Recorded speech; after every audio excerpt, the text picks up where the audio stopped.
Stay with me here because what I'm about to walk you through, this is the thing. This is the moment we will look back on and say that's when it all changed.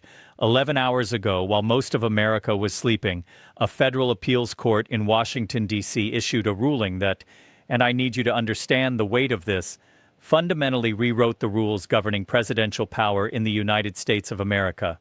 If you're just finding this channel, hit that subscribe button right now. Turn on notifications because what's unfolding over the next 72 hours will be studied in law schools for the next century. And you do not want to piece this together after the fact. Let me show you what happened. At 6:47 this morning Eastern Time, the D.C. Circuit Court of Appeals didn't just deny Donald Trump's emergency stay application, they obliterated his entire legal strategy. And here's the part that matters. Trump's lawyers filed that emergency application at 11 p.m. last night. Less than 8 hours later, the court responded. They didn't schedule oral arguments. They didn't ask for additional briefing. They didn't do any of the things courts do when they're genuinely wrestling with a difficult question. They just said no per curiam. That's the legal term. It means by the court, all three judges, unanimous, no dissent, no reservations, complete agreement. And the language they used, listen to this carefully. Quote, former President Trump's alleged efforts to remain in power despite losing the 2020 election were unprecedented in our nation's history. Now, I've been covering legal proceedings for a long time. Courts don't use the word unprecedented casually. That word is doing enormous work in that sentence. It's saying this isn't a close call, this isn't a novel legal question requiring delicate constitutional balancing. This is a former president who allegedly tried to hold on to power after losing an election. And no version of executive immunity was ever designed to protect that conduct. The court issued 4 critical holdings. Write these down. 1. Complete rejection of absolute immunity. 2. Trump's actions were private, not official acts of the presidency. 3. The charges against him can survive appeal. For a legal framework that now applies to every pending criminal case Trump faces. Every single one. Here's why this matters. In a way cable news isn't explaining properly. Think about the major presidential scandals in American history: Watergate, Iran-Contra, Clinton's impeachment. In every single one of those cases, the president either resigned before criminal prosecution, received a pardon, or faced consequences that never rose to the level of criminal trial. Richard Nixon was pardoned by Gerald Ford before prosecutors could indict him. Ronald Reagan's subordinates took the fall for Iran-Contra. Bill Clinton was impeached but never criminally charged. What's happening right now has no precedent. None. A former president is facing simultaneous criminal prosecution in 4 separate jurisdictions while his immunity defenses collapse in real time. This is constitutional territory the founders anticipated might become necessary, but desperately hoped would never be tested. Well, it's being tested now. Now, Trump's team had a backup plan. They always have a backup plan. The Supreme Court, 6 conservative justices, 3 of them appointed by Trump himself, Chief Justice John Roberts, who has historically shown concern for the court's institutional reputation. Surely someone on that court would step in, pump the brakes, preserve some measure of dignity for the presidency as an institution. Here's what's actually happening. Radio silence not from the liberal justices, from the conservatives, from Roberts, from Alito, from Thomas. From the justices, Trump himself elevated to the bench.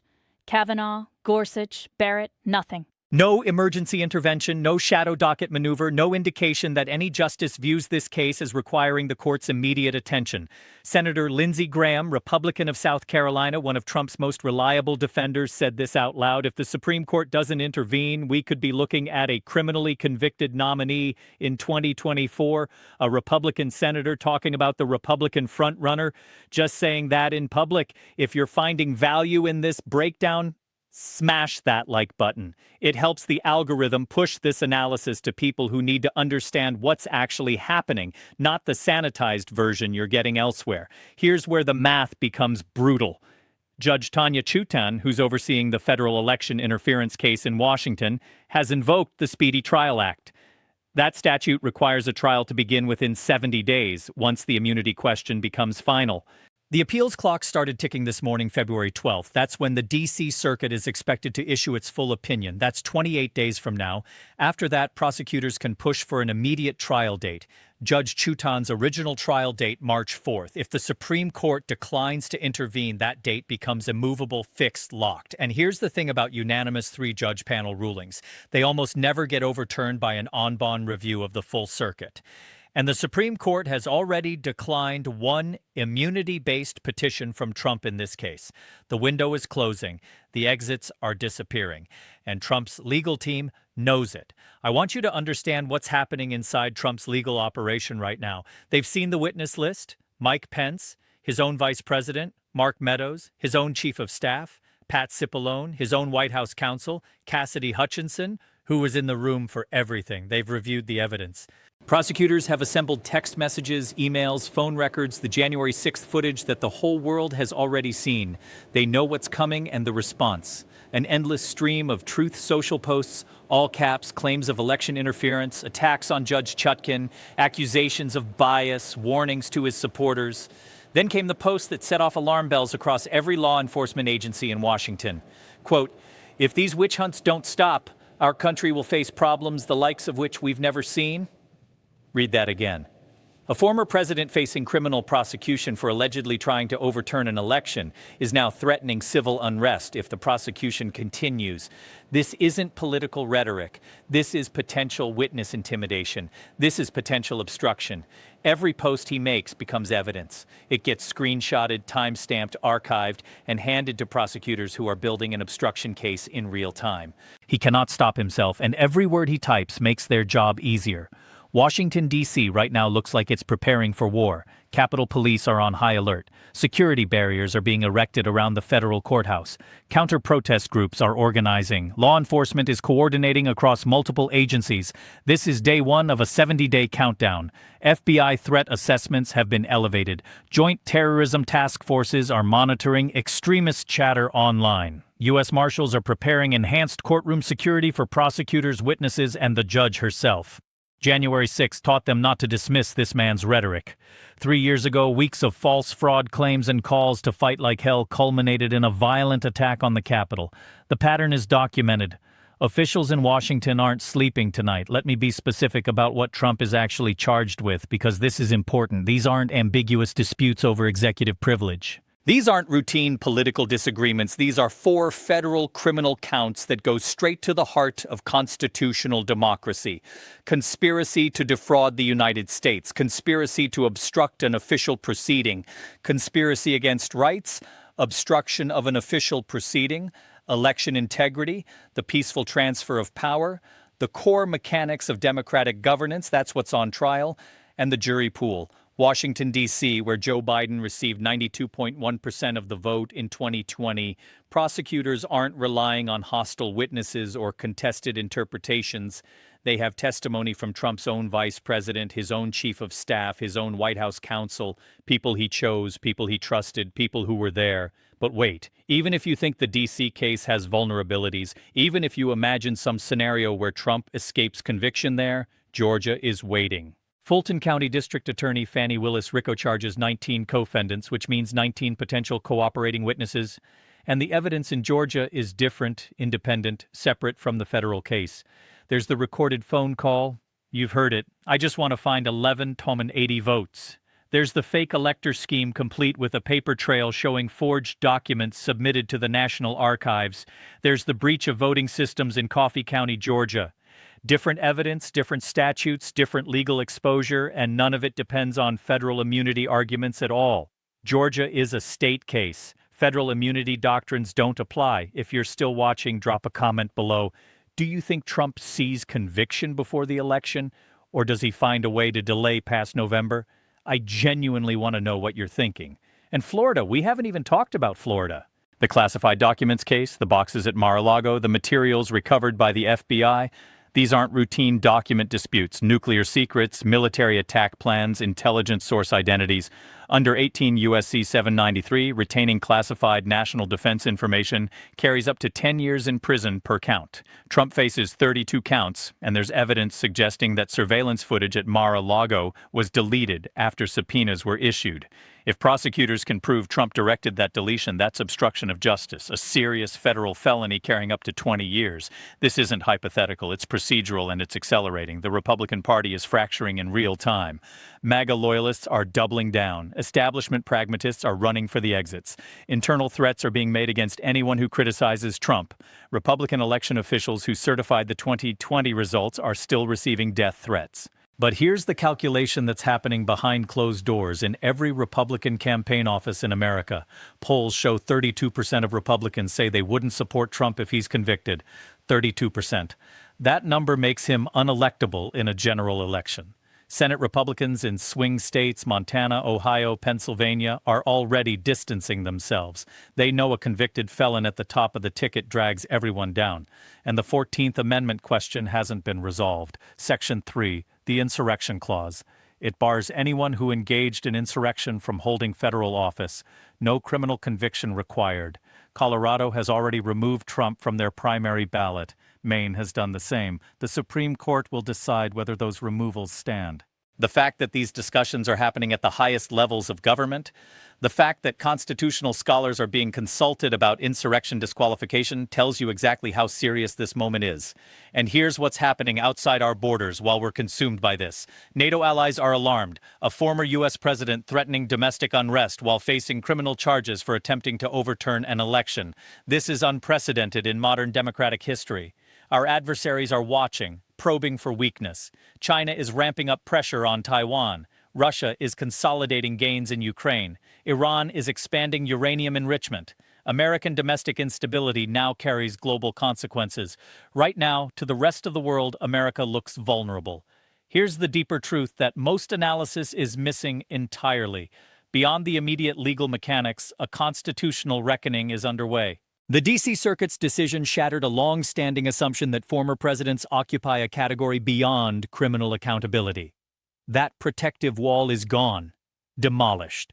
For decades, presidents relied on political norms, institutional deference, avoid explicitly criminal conduct, respect congressional oversight, accept election results peacefully. Those norms are no longer sufficient shields. The judicial rejection of immunity shifts the balance of executive power permanently. It changes the game for every future president, regardless of party. Prosecutors are now operating on a criminal justice clock, not a political calendar. Once that clock starts, it doesn't pause for polls. It doesn't wait for primaries. It doesn't bend to party pressure. Trump's rhetoric has shifted in a way that should alarm everyone paying attention. He's no longer just claiming a witch hunt. He's publicly attacking potential witnesses by name. Mike Pence betrayed him. Bill Barr is disloyal. Mark Meadows is weak. This is textbook witness intimidation. Federal crime 18 U.S.C. 1512. But here's the irony. Every threatening post doesn't freeze institutions. It hardens prosecutors resolve. Every attack becomes evidence of consciousness of guilt. Every escalation strengthens Jack Smith's case. Trump isn't just factually exposed, he's actively obstructing justice while the prosecution unfolds, and the witnesses know something Trump apparently doesn't understand.